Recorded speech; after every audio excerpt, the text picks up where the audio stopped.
Rev up your engines!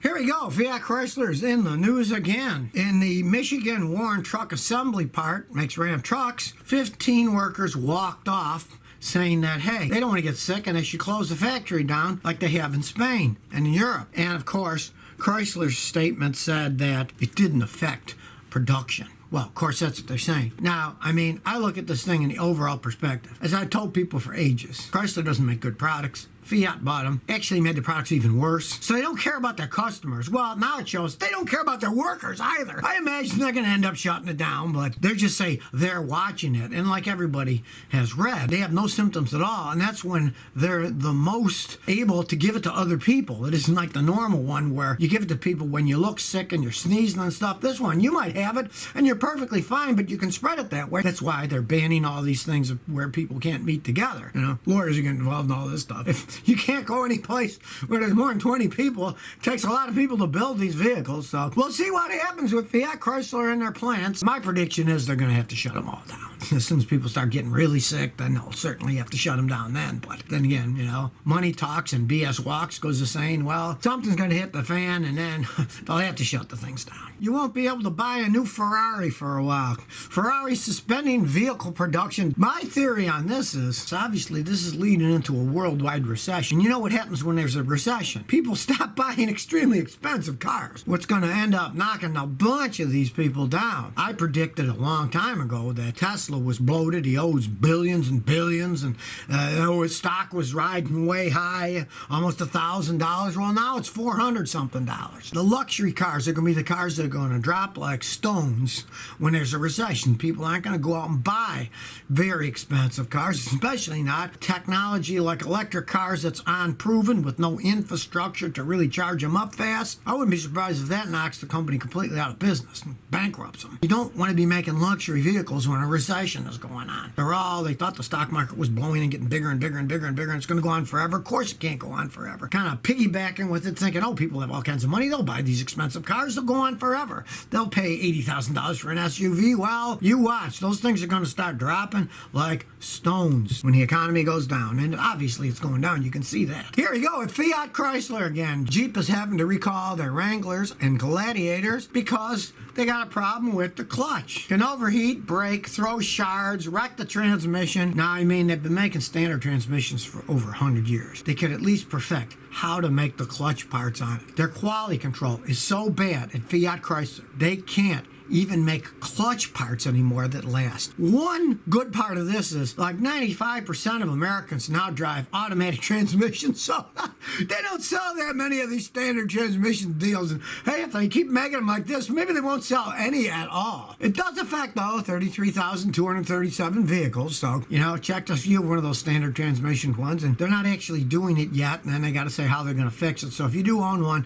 baby that clutch, don't be doing burnouts. It might explode on you, because the recall doesn't start until April 22nd. Toyota Camry 1996 V6 says, hey, Scotty's 1.6 liter Corolla 2001 manual with 65,000 miles for $3,000 a good buy, one owner. It's a fantastic buy if that one owner can absolutely positively prove that's the real mileage.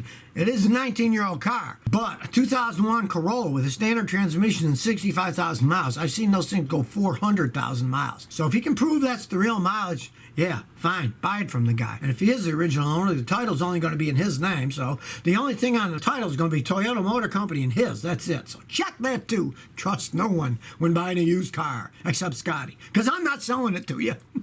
Q8 says, Scotty, my father's considering buying a 2-year-old Audi Q7 with 20,000 kilometers. Try to tell him how you feel about Audi, and leasing is more expensive than buying here in Canada. It's only 2 years old, and it's only got, what, like 11,000 miles or something. That's not much, even those things shouldn't fall apart then. It's a money pit to be.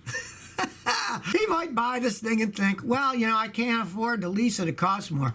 Wait till he finds out how much money he's going to lose if he keeps that thing for 3 or 4 years and it starts falling apart. Now, if he doesn't care about wasting his money, go ahead. It's his money. You know, he can do whatever he wants with it. He can flush it down the toilet if he wants. It's his money. But I wouldn't advise doing it. It's not a smart move. You know, it really isn't. Because, you know, he's not going to get a fantastic deal. They always want too much for him if they're 2 years old and have 10,000 miles on them. And they're not worth it, you know. An Audi is worth maybe 30% of what the original price is. So unless he gets a deal like that, don't buy it. Or if he likes flushing his money down the toilet, tell him to flush away. Josh G24 says I got an '07 Corolla with a sinking brake pedal. When it's off, it holds pressure, but when I start it, it sinks to the floor. I have no leaks, but I need new brakes on the rear. It has a drum brakes. Okay, what you want to do is change the drum brakes first. They got a star, and when it gets so far, the star won't adjust them anymore. So they have so much slack that it'll make the pedal sink. Put new brakes on the back, since they are brake drums and they have brake shoes. Now, if it had brake pads, no. In that case, it'd be your brake boosters going bad.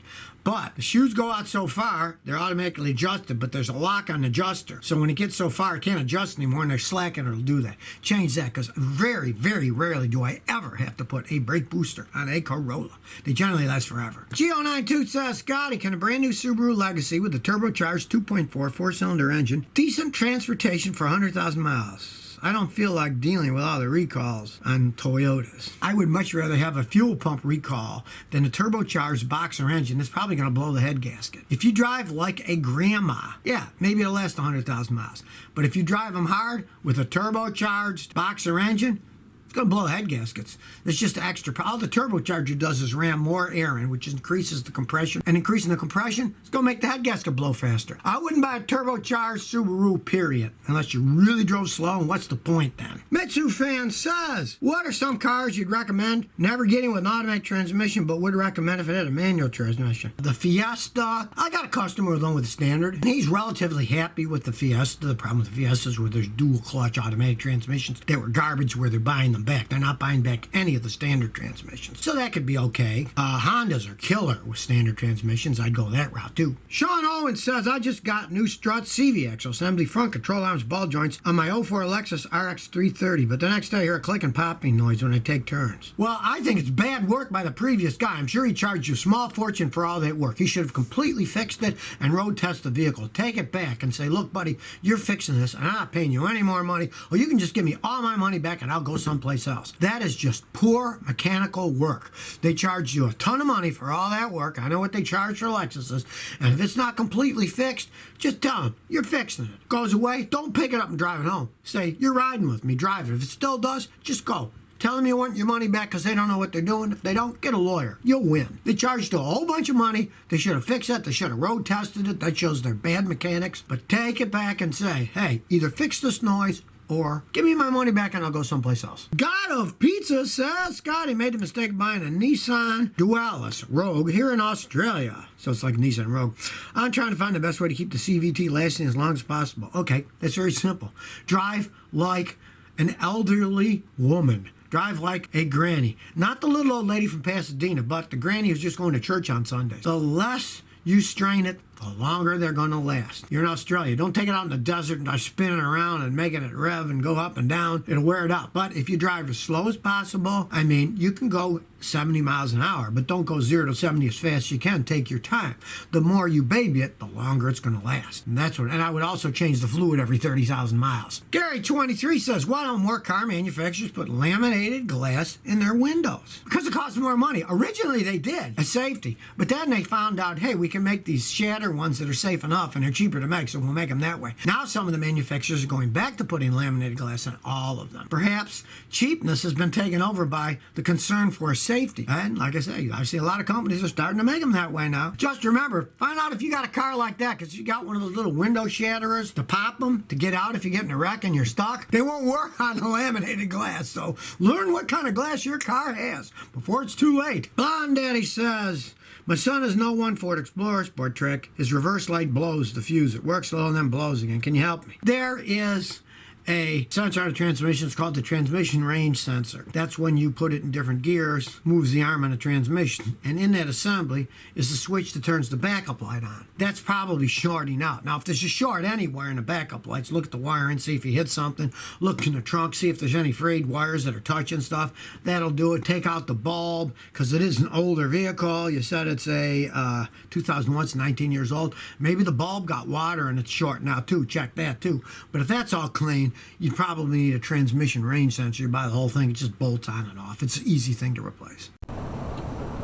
So if you never want to miss another one of my new car repair videos, remember to ring that bell.